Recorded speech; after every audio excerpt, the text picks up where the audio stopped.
अऊज़ु बिल्लाहि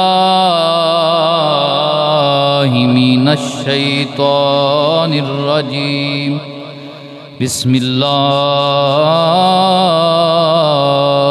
रहमानिर रहीम। कुल इन्नस्सलाती व नुसुकी व महयाया व ममाती लिल्लाहि रब्बिल आलमीन।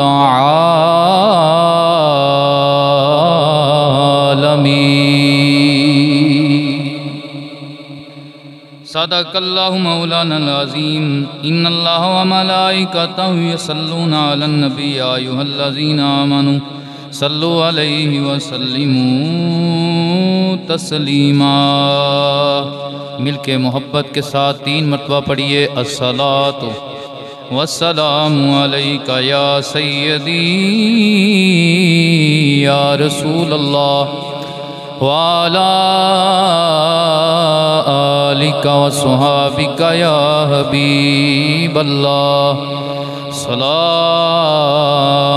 वस्सलामु अलैका या इमामल मुरसलीन व अला आलिका व सुहाबिका या खातमन नबिय्यीन। किसे दे सिर ताज हुकूमत किसे हुक्म चलावण सिखया। किसे दे सिर दस्तार इमामत किसे इल्म पढ़ावण सिखया। ते किसे ने पाया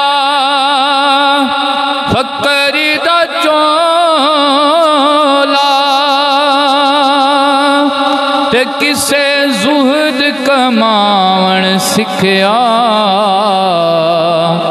आज़म वेह मुक़द्दर साडा असां नबी मनावण सिखया। बाद अज़ हम्दो सलात नहायती मेरे हर दिल अजीज़ बुज़ुर्गों, अजीज़ साथियों, इज़्ज़त माँ पर्दादार मेरी माओ बहनों, तमाम को बंदा नचीज़ सलाम रहमत पेश करता है और दुआ करता है अल्लाह लम यज़ल जुम्मातुल मुबारक की बबरकत नशिस्त के अंदर हमारा मिल बैठना अपनी बारगाह आलिया में कबूल व मंजूर फरमाए। इस जुम्मातुल मुबारक की हाज़री का सदका अल्लाह हमारी मनाजात हाजात दुआएं अपनी बारगाह से मकबूल व मंजूर फरमाए। हमारा दीन, हमारी दुनिया, हमारा कब्र व हश्र आसान फरमाए। बरादरान इस्लाम, ये जो माह मुक़द्दस एक बार फिर हमारे ऊपर साया फिगन है, हुर्मत वाला महीना, हुर्मत वाले 4 महीनों में से ये एक महीना है जिसे ज़ुल्हज्जा कहा जाता है, यानी हज वाला महीना। और हुर्मत वाले 4 महीनों में सबसे अफजल महीना ये ज़ुल्हज का महीना है। और इस महीने की जो पहली 10 दिन और रातें हैं, ये बहुत अहमियत की हामिल है मोमिन की ज़िंदगी के अंदर।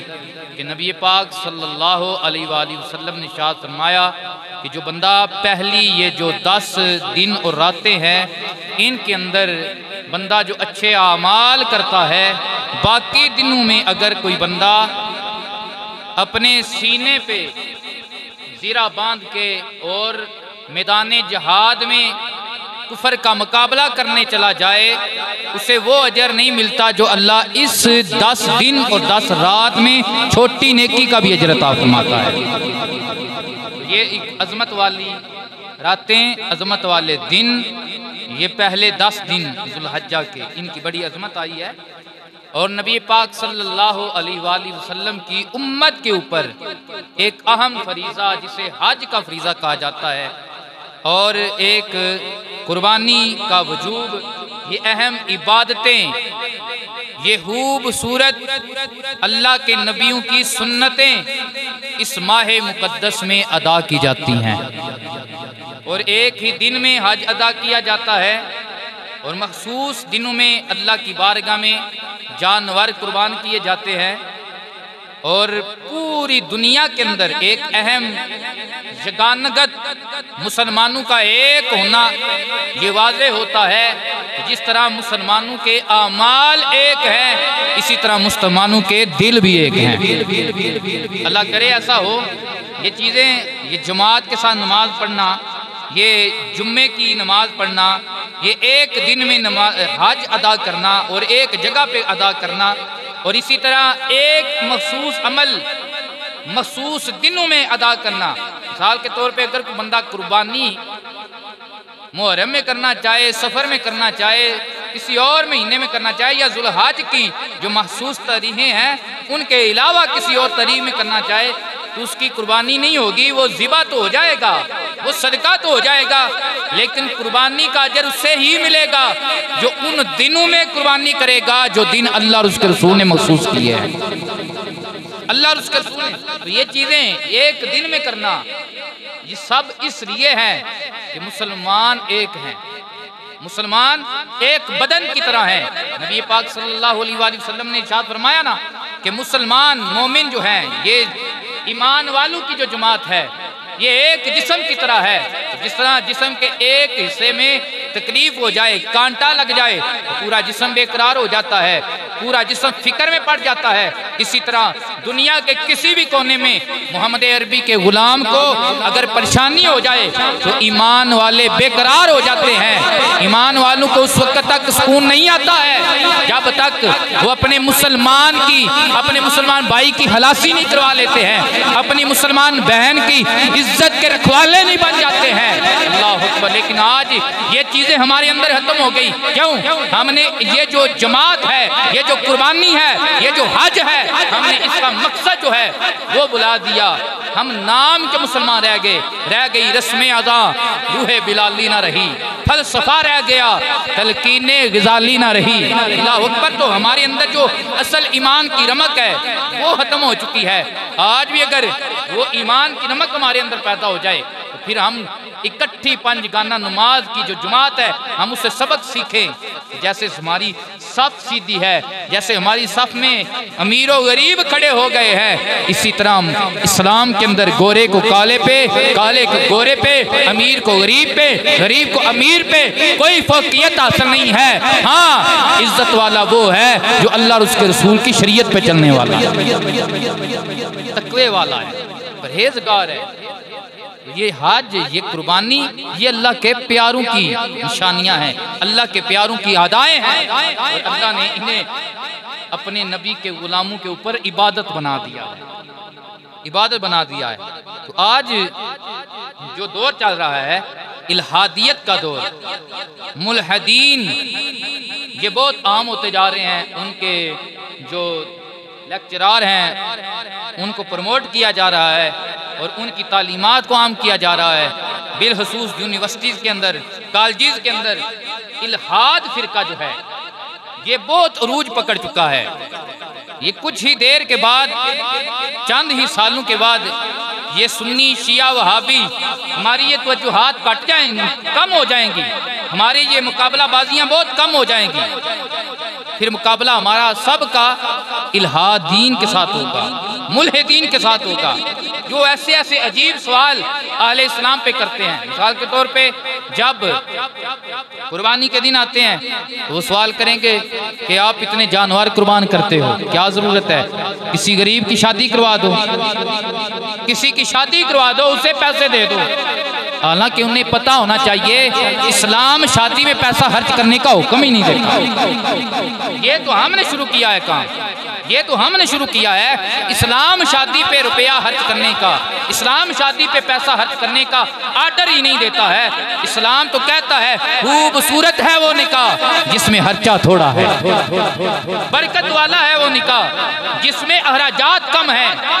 ये तो हमारी अपनी नाक नहीं रहती, हमारी इज्जत के मामले हैं जो हमने अपनी तरफ से बनाए हुए हैं। जब तक 20-25 लाख कम अज कम खर्चा ना कर लें हमारी शादी नहीं होती, हमारे निकाह नहीं होते। इस्लाम निकाह में अखराजात का हुक्म ही नहीं देता। इस्लाम तो कहता है मियाँ बीवी मर्द औरत को बिठाओ, दुआहान बिठा लो और निकाहान बिठा लो, बस वो निकाह पढ़वा दें, इजाबत कबूल हो गया, बस निकाह हो गया और दूसरे दिन वलीमा कर दो। लेकिन तरह तरह की डिशें पकाने की जरूरत नहीं है। नबी पाक सल्लल्लाहु अलैहि वसल्लम ने हजरत मौला कायनात के साथ हजरत सईदा सलामुल्लाह अलैहा का निकाह पढ़वाया तो सरकारे कायनात ने वलीमे का इंतजाम फरमाया। तो वलीमे का इंतजाम क्या था? कोई बाकायदा टेंट नहीं लगाए गए, हालांकि ये कायनात में बड़ा अजमत वाला जोड़ा है, बड़ी शान वाला जोड़ा है, बड़े मकाम वाला जोड़ा है, लेकिन अल्लाह के पाक नबी ने कोई टेंट नहीं लगवाए, मस्ते नबवी का सेन था। सरकार ने क्या इंतजाम करवाया? बड़ी देगे उतरवाई थी? नहीं, नबी पाक अलैहिस्सलातु वस्सलाम ने एक बर्तन में हजूर पाक अलैहिस्सलातु वस्सलाम ने खजूर और शहद ये मिलाकर सरकार ने उसका हलवा तैयार किया था और सरकार अपने हाथ से वो हलवा तैयार कर रहे थे। और आलम यह था वो थोड़ा सा था, अबू बकर भी आए, उमर भी आए, उस्मान भी आए, बिलाल भी आए, साद भी आए, सुहैब भी आए, सरकार के जो सहाबा हाजिर हो गए। नबी पाक ने फरमाया इन्हें खिलाते जाओ। वो खा रहे थे लेकिन बरकत का ये आलम था। अली कहते हैं सब ने खा लिया था लेकिन मैंने देखा कम नहीं था, फिर भी ज्यादा लग रहा था, फिर भी ज्यादा लग रहा था। सुबहान अल्लाह। तो ये आलम है। इस्लाम ये तकल्लुफात का आर्डर नहीं करता, तकल्लुफात का हुक्म नहीं देता कि जरूरी है कि ये करेंगे तो मामला चलेगा। लेकिन बहरहाल ये हमारे माशरे के अंदर ऐसा रवैया पैदा हो चुका है कि अच्छे कपड़े, अच्छी जूती और अच्छा खाने का इंतज़ाम ना हो तो हम एक दूसरे पे बातें बनाते हैं, हालांकि ये इस्लाम का नजरिया नहीं है। मैं बात ये कर रहा था कि ये मुल्हादीन जो हैं, इल्हादी लोग, ये नेचरी तबका, वो हमारे ऊपर इतराज़ करते हैं कि भाई कुर्बानी में इतने जानवर कुर्बान करते हो, ज़िया हो जाता है, इसके बदले में एक शादी करवा दो। हम कहते हैं इस्लाम हमारा शादी पे पैसे खर्च करने का हुक्म ही नहीं देता। अगर हुक्म देता होता तो ठीक था कि हम शादी करवा लेते। और नंबर 2 हम कहते हैं कि ये ज़िया नहीं है। भाई देखो कितने ऐसे मुसलमान हैं जो पूरा साल गोश्त की एक बोटी भी जिन्हें मयसर नहीं होती, पूरा साल उन्हें एक दिन भी घर में छोटा गोश्त पकाने की तौफीक नहीं होती। हालांकि अल्लाह ने मन उनके अंदर भी रखा है, ख्वाहिश उनके अंदर भी रखी है। तो जब ये दिन आता है अल्लाह ताला गरीबों की ये भी जो ख्वाहिश होती है वो पूरी फरमा देता है। उन्हें भी 2-3 दिन कम अज कम गोश्त अच्छा खासा खाने को मिल जाता है, अच्छा खासा खाने को मिल जाता है।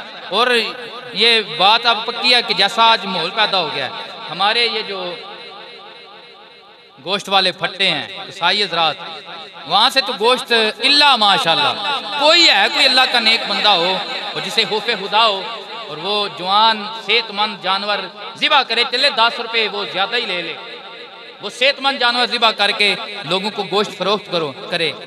आजकल ज़्यादा यही होता है कि बीमार जानवर, बूढ़े जानवर और बीमारियों वाले जानवर, और बाद ऐसा होता है कि ये जो गांव में ज़बाशुदा हो जाते हैं जानवर, पता नहीं उन्हें तकबीर भी होती है कि नहीं, उनकी खाल उतार के वो भी फट्टे पे बेच दिए जाते हैं। तो सेहतमंद जानवर का गोश्त मिलता ही नहीं है, अक्सर बूढ़े और बीमार जानवरों का गोश्त मिलता है। तो ये कुर्बानी एक ऐसा मौका है कि इस मौके के ऊपर अल्लाह के पाक नबी सल्लल्लाहु अलैहि वसल्लम की जो शरीयत है इसके अंदर ये रख दिया गया है कि बकरे की उम्र 1 साल हो, बकरे की उम्र 1 साल हो, और जो कट्टा है या जो भैंसा है, इसके अलावा गाय है, उसकी उम्र 2 साल हो, और इसी तरह ऊँट की उम्र 5 साल हो। कि ये ऐसी उम्र है इन जानवरों के अंदर कि ऐसी उम्र के जानवरों का गोश्त सही खाने वाला होता है, सही खाने वाला होता है, उसमें वबा नहीं होती है। उसमें कोई बीमारी नहीं होती है, और ये उम्र भी सही होती है कि जिस उम्र के गोश्त को अगर खाया जाए तो बंदे को अल्लाह तबारक व तआला की तरफ से फ़ायदा मिलता है। इसके अलावा हम कहते हैं कि ये जो कुर्बानी है ये ज़िया नहीं है, ये अंबिया की सुन्नत है और नबी की हर सुन्नत है। कहते हैं ना कि दना का कोई भी काम जो है वो हिकमत से, वो दनाई से वो हाली नहीं होता है। और नबी तो ला यानी काम करते ही नहीं ना। हुजूर की बारगाह में अर्ज़ किया गया, या रसूलल्लाह या हबीबल्लाह, ये कुर्बानियाँ क्या हैं? फरमाया सुन्नत तो अभी कुम इब्राहीम, ये तुम्हारे बाप हजरत इब्राहीम अलैहिस्सलाम की सुन्नत है, तुम्हारे बाप की सुन्नत है, हजरत इब्राहीम अलैहिस्सलाम की सुन्नत है। मक्के के कुरैश ने पूछा था ना, कुरैश सहाबा ने, तो ये कुरैश सारे हजरत इब्राहीम की औलाद हैं। फरमाया ये तुम्हारे बाप हजरत इब्राहीम अलैहिस्सलाम की सुन्नत है। अब हजरत इब्राहीम अलैहिस्सलाम अल्लाह के नबी हैं, वो ऐसे अमल की बुनियाद नहीं रख सकते कभी भी कि जिसमें ज़िया हो, जिसमें ज़्यादती हो, जिसमें जुल्म हो। नहीं, देखें कि जब ये कुर्बानी वाला सिलसिला चलता है, गरीब लोग घरों में जानवर पालते हैं, अमीर उनसे खरीदते हैं, तो पैसा कन्वर्ट होता है, पैसा फैलता है, खरीदो फरोख्त होती है। गरीबों के लिए ये जानवर पालना और बेचना ये उनके लिए सहारा बन जाता है, कमाई का, हलाल रोजी का अच्छा जरिया बन जाता है। इसके अलावा जब जानवर ज़िबा किए जाते हैं, जानवर को ज़िबा किया जाता है, उसकी खाल उतारी जाती है, तो वो कितनी खालें हैं कि जो चमड़ा जो है वो काम आता है। मुख्तलिफ मामलात में जूते बनते हैं, लिबास की अशिया बनती हैं, ये बनाई जाती हैं, सारी चीज़ें हैं, और इसकी भी आगे तजारत होती है, आगे मामलात चलते हैं। तो ये जो कुर्बानी है इसके ज़रिए आमदन कम नहीं होती, इसके ज़रिए कमी नहीं होती, बल्कि इसके ज़रिए खरीदो फरोख्त में अल्लाह बरकत अता फरमाता है। इसलिए मुल्हदीन का ये एतराज़ करना ये सिरे से बातिल है कि कुर्बानी एक ज़्यादती है, कुर्बानी एक नुकसान है। नहीं, कुर्बानी ज़्यादती और नुकसान नहीं है, बल्कि कुर्बानी के अंदर हमारी रोज़ी रोटी की अल्लाह ने बरकत रखी हुई है, पूरा साल इस पर चलता है। और दूसरी बात कि सबसे बड़ी बात यह है कि कुर्बानी अल्लाह और उसके रसूल का हुक्म है। अल्लाह और उसके रसूल का क्या है? हुक्म है। जब अल्लाह और उसके रसूल का हुक्म आ जाए तो फिर वहाँ पे अपनी अक्ल के घोड़े नहीं दौड़ाए जाते। जैसे ये जुवैद गामदी टीवी पे उसे बड़ा प्रमोट किया जाता है, और भी इस तरह के बड़े लोग आ गए हैं। तो ये लोग अल्लाह के काम के मुकाबले में अपनी अक्ल के घोड़े दौड़ाते हैं। तो हम ये उन्हें बताना चाहते हैं, जब अल्लाह का हुक्म आ जाए, अल्लाह का ऑर्डर आ जाए, तो फिर मोमिन मुसलमान जो होता है वो अपना सर झुका लेता है और कहता है जैसे अल्लाह की रज़ा उसमें मैं खुश हूँ, अल्लाह की रज़ा में। और वैसे भी अमरे ताबदी कुछ मामलात होते हैं वो अमरे ताबदी होते हैं। मिसाल के तौर पे अमरे ताबदी किसे कहते हैं? वुज़ू हम करते हैं, वुज़ू हाथ धोते हैं, चेहरा धोते हैं, मसा करते हैं, पाँव धोते हैं। वुज़ू किया, हाथ धोए, चेहरा धोया, मसा किया, पाँव धोए। बंदे ने नमाज पढ़ी, फिर उसे जनाब हाथ कोनियाँ इसमें शामिल है ना, फिर इसके बाद बंदे ने नमाज पढ़ी, वो उसका वुज़ू टूट गया, हवा खारिज हो गई, या उसने पेशाब किया। अब क्या है? उसे हुक्म है फिर दोबारा हाथ धो, कोनियों समेत दो, चेहरा दो, सारे का मसा कर, पाँव दो। अब अक्ल का घोड़ा दौड़ाया जाए, जुवैद गामदी जैसे बंदे आए वो कहें कि देखे भाई वुज़ू तो पेशाब करने से टूटा है, इधर धोए हाथ जा रहे हैं, धोया चेहरा जा रहा है, धोए पैर जा रहे हैं, और मसा सर का किया जा रहा है। हवा हारे तो महाराजैन से हुई थी, चाहिए तो ये था कि बंदा इस्तंजा करता, बस वुज़ू हो जाता, वुज़ू तो वहां से टूटा था।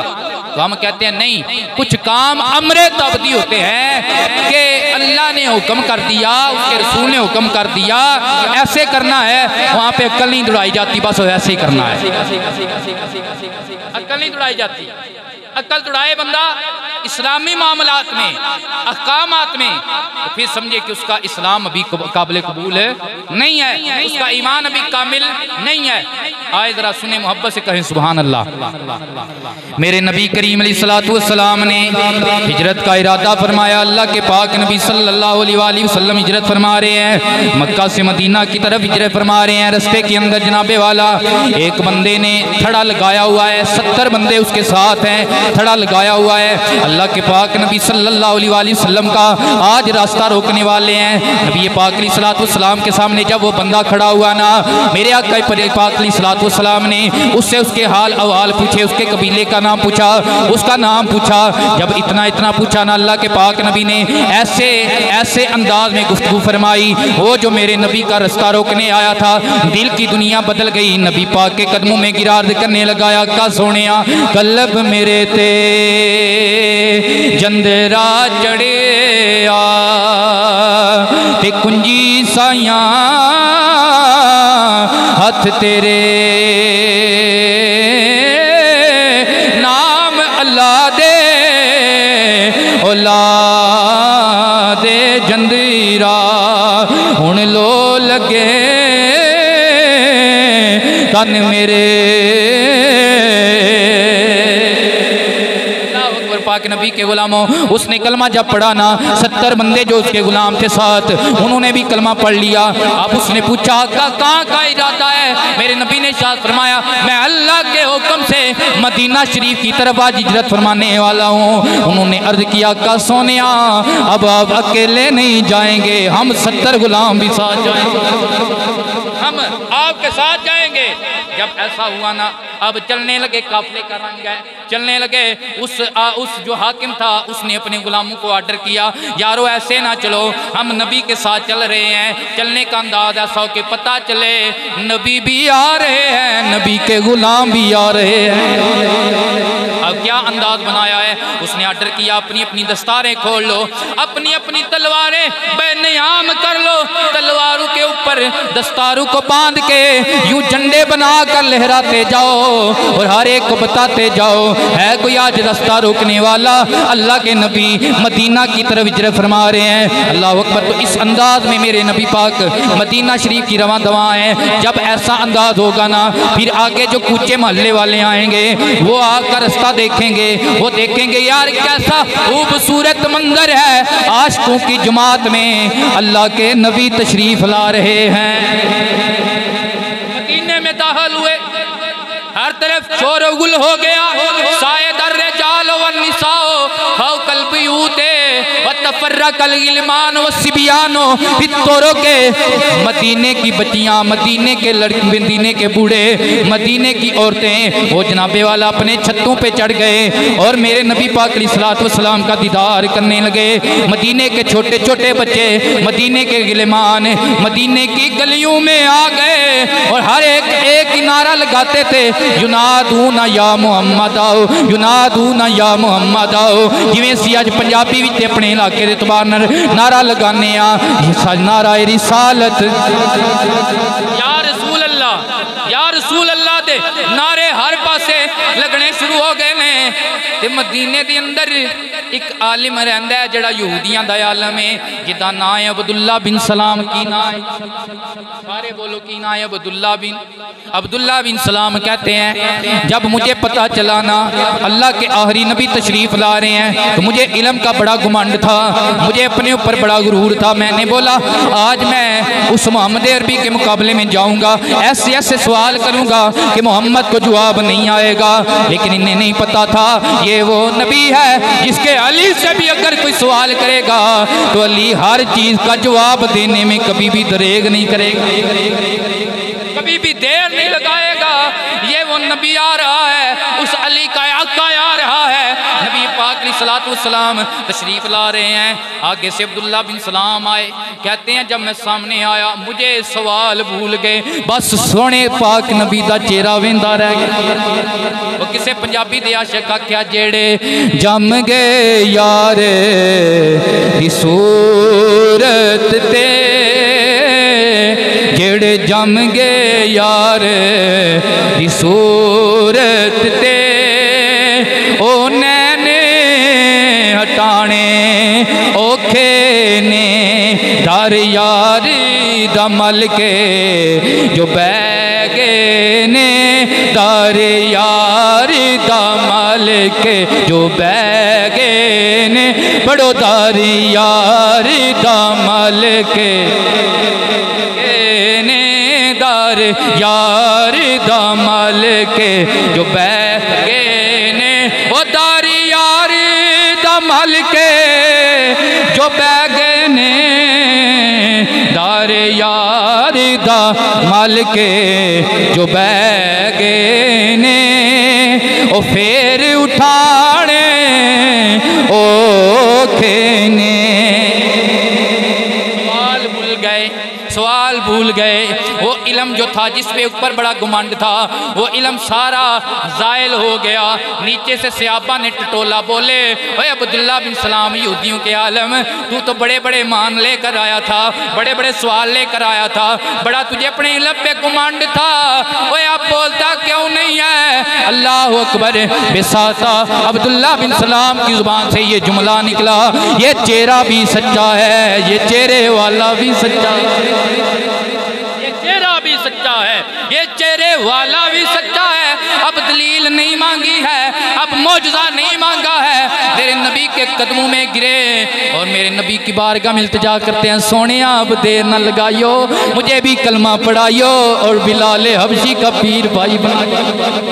उन्होंने पढ़ाया, इन्होंने पढ़ा ला इलाहा इल्लल्लाह ला इलाहा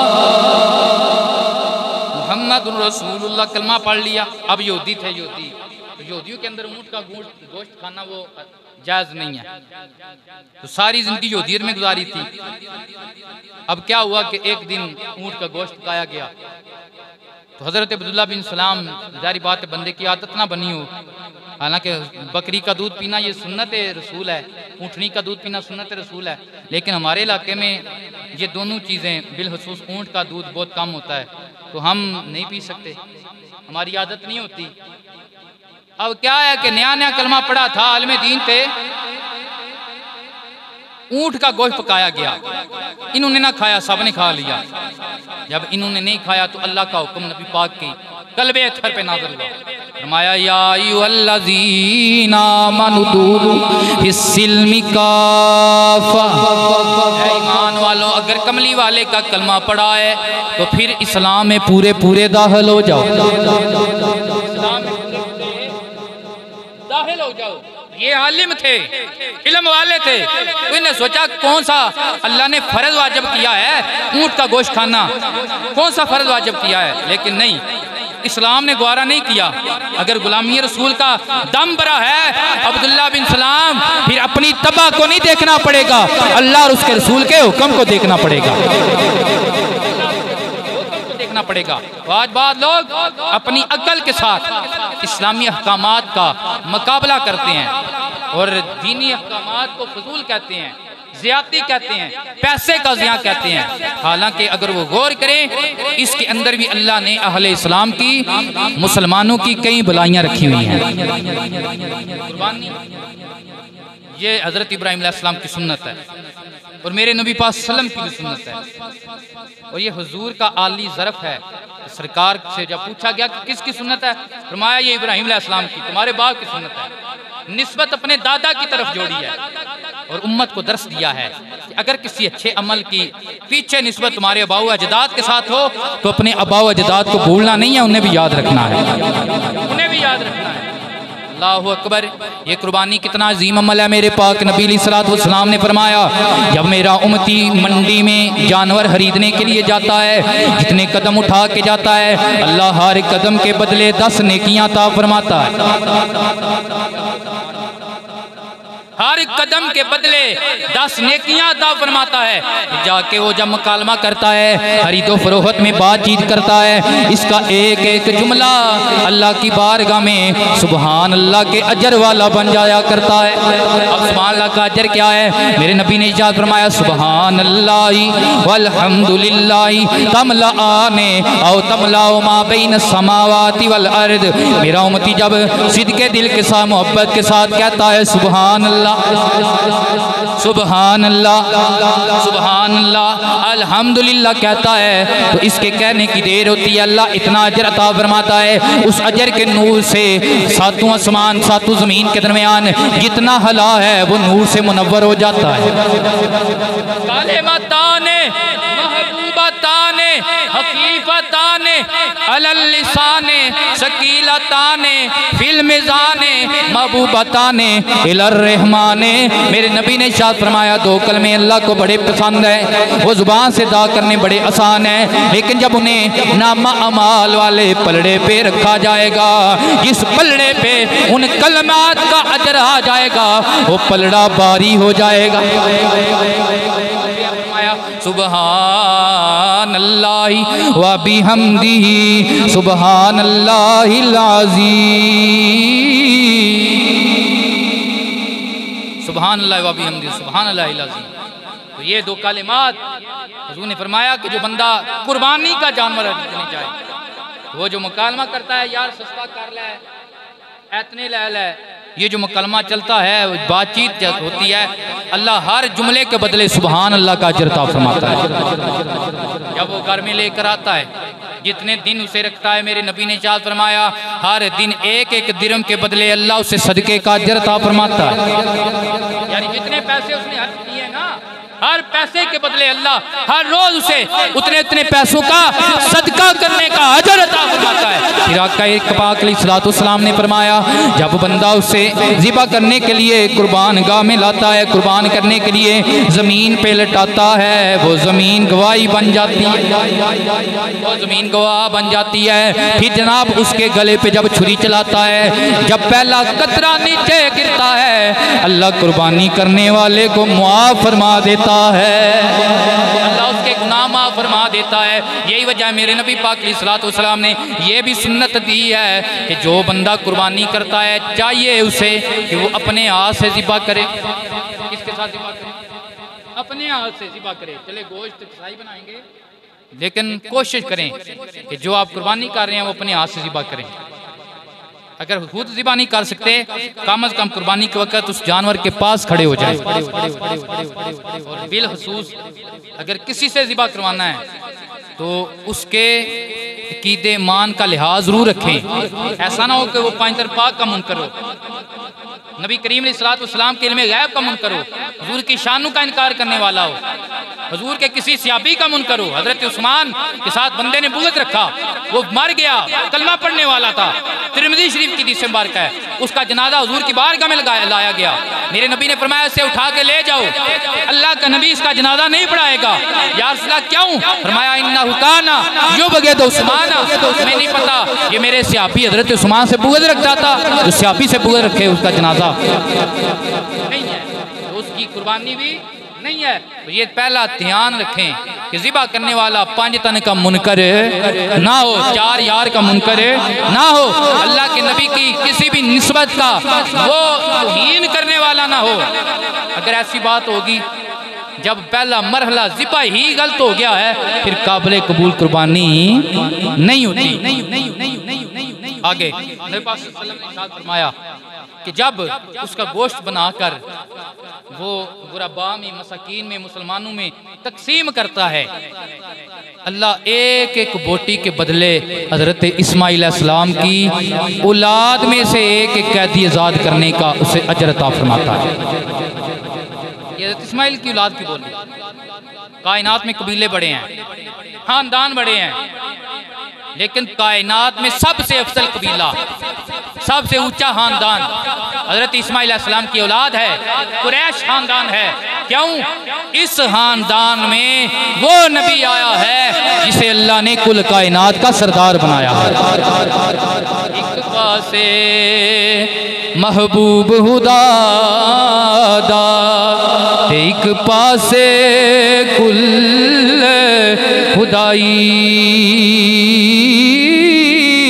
ऐडी शान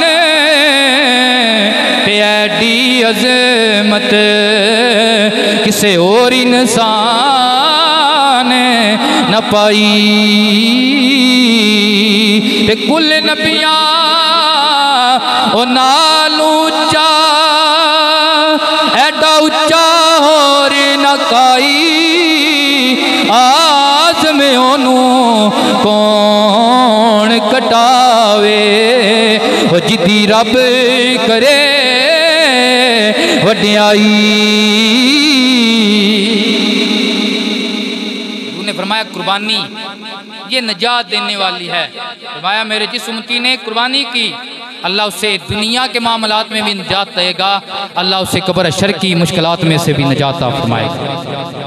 मेरे आका ने इरशाद फरमाया कुर्बानी का जानवर जब लो तो उसकी खूब तवाज़ो करो, उसे खूब फरबा करो, उसे खूब मोटा ताज़ा करो।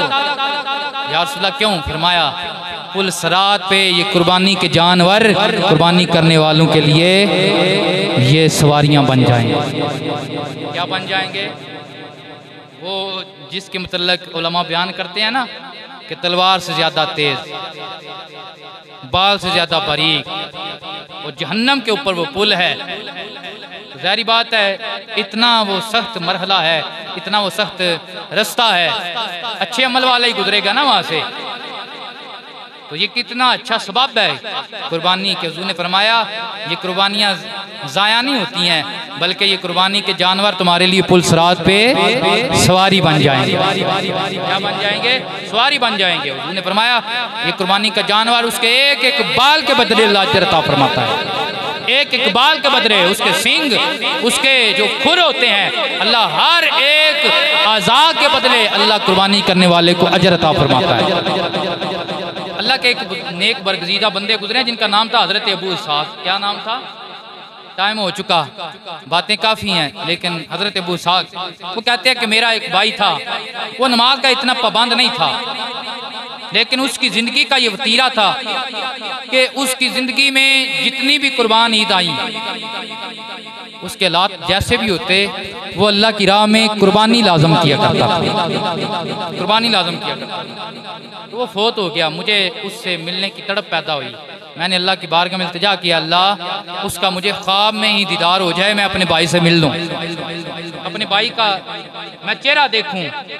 कहते हैं कि एक रात मैंने इशा की नमाज पढ़ी, वुज़ू किया हुआ था, सो गया।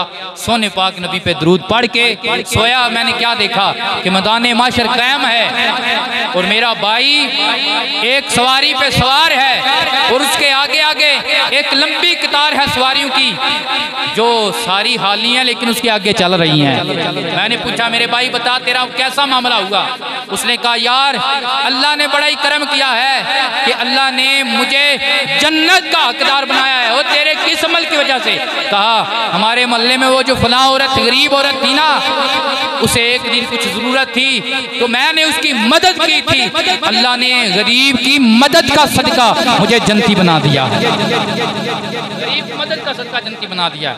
फरमाया यार ये तुझे ये जो अल्लाह ने इज्जत दी है ये जानवर कौन से हैं, ये खूबसूरत सवारियां कौन सी हैं? उसने कहा भाई आपको पता है मैं था तो गुनाहगार लेकिन मैंने कभी भी कुर्बानी तरक नहीं की थी, तो ये सारी जिंदगी के मेरी कुर्बानियों वाले जानवर हैं और जिस पे मैं सवार हूँ ये मेरी जिंदगी का पहला अल्लाह की बारगाह में किया गया जो जानवर कुर्बान है ये वो जानवर है। तो अल्लाह तबारक व तआला ने कुर्बानी वालों को ये इज्जत दी है कि जो अल्लाह की बारगाह में कुर्बानी करते हैं वो दुनिया में भी इज्जत पाते हैं, वो कब्र हश्र में भी इज्जत पाएंगे।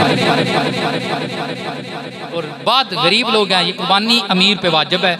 अमीर इतना ये जो साहिब निसाब हो जिसके पास 52.5 तोले चांदी का जो है निसाब हो उसकी कीमत हो और कर्ज वगैरह उसके ऊपर ना हो, इसके कर्ज के पैसे निकाल कर 52.5 तोले चांदी कम अज कम इसकी जो कीमत है इसके पास है, उसके ऊपर कुर्बानी क्या है वाजिब है। उसने फरमाया कि जिसके ऊपर कुर्बानी वाजिब थी और उसने कुर्बानी ना की, आज बड़े बड़े उमरा हैं तो जो कुर्बानी नहीं करते चलो यार वैसे किसी को पैसे दे देंगे, भाई नहीं ऐसी बात नहीं है। अज कीते ही अज अदा होता है, पैसे दे के अज अदा नहीं होता, हम पैसे दे देंगे ऐसी बात नहीं। असल सवाब जो कुर्बानी का है वो इसी में है। उसने फरमाया कि कुर्बानी वाले दिन में अल्लाह को सबसे महबूब अमल यही है कि उसकी बारगाह में जानवर कुर्बान किए जाएं, सदके से बढ़कर, खैरात से बढ़कर, हर चीज़ से बढ़कर यही अमल है अल्लाह को काबिल कबूल है कि उसकी बारगाह में जानवर कुर्बान किए जाएं। और अल्लाह की बारगाह में गोश्त और खून नहीं पहुँचता है, अल्लाह की बारगाह में दिलों का तकवा पहुँचता है कि ये बंदा किस नीयत के साथ कुर्बानी कर रहा है, पता चले कि मेरा जानवर बड़ा है, मेरा जानवर बड़ा महंगा है, या इस नीयत से कर रहा है कि अल्लाह मैं अपने जानवर के गले पे छुरी चला कर मैं तुझे राजी कर रहा हूँ और तेरी बारगाह में ऐद कर रहा हूँ, आज मैंने अपने माल के गले पे तेरी रजा की खातिर छुरी चलाई है, कल कभी तेरे दीन की खातिर अपना गला भी कटवाना पड़े तो मैं दरेग नहीं करूंगा, इमाम हुसैन की सुन्नत अदा करूंगा।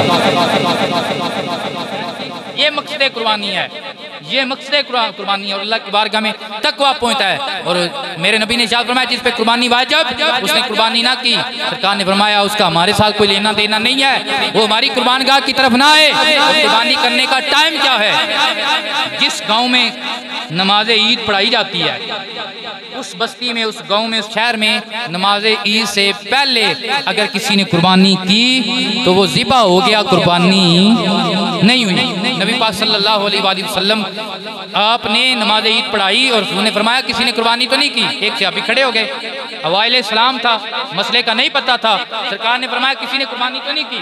एक सहाबी खड़े उन्हें अर्ज़ किया या रसूल अल्लाह मैंने तो बड़ा मोटा ताज़ा फरबा एक बकरा अल्लाह की राह में कुर्बान किया है, मैं तो ज़िबा करके आया हूँ।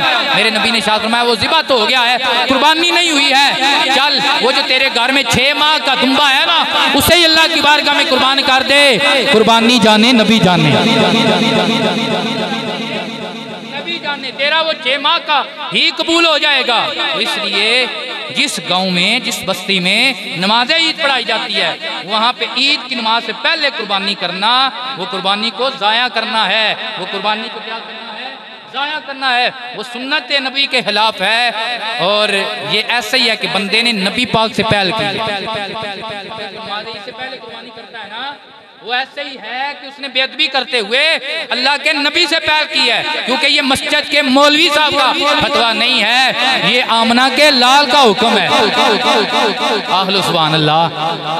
अल्लाह कुरान में कहता है कि मेरे नबी से आगे ना बढ़ो, मेरे नबी से आगे ना बढ़ो। तो अजर कुर्बानी अल्लाह के लिए है, लेकिन बंदा अगर इबादत नबी से आगे बढ़ के करे तो इबादत भी मुंह पे मार दी जाती है। इबादत भी वही कबूल होती है जो रसूलुल्लाह की इत्बा में की जाती है, जो आमना के लाल की इत्बा में की जाती है। तो काफ़ी बातें अर्ज करने वाली हैं, अगर किसी ने पूछनी हो तो बाद में मेरे से पूछ सकते हैं। गर्मी भी होती है और जुमात मुबारक टाइम भी हो चुका है। दुआ है अल्लाह तबारक व तआला जितने हमारे दोस्त अहबाब अल्लाह की राह में जानवर कुर्बान कर रहे हैं, अल्लाह ताला उनको वो अजर अता फरमाए जिस अजर का वादा अल्लाह और उसके रसूल ने फरमाया है। वाहिर दावाना अनिल हम्दुलिल्लाहि रब्बिल आलमीन।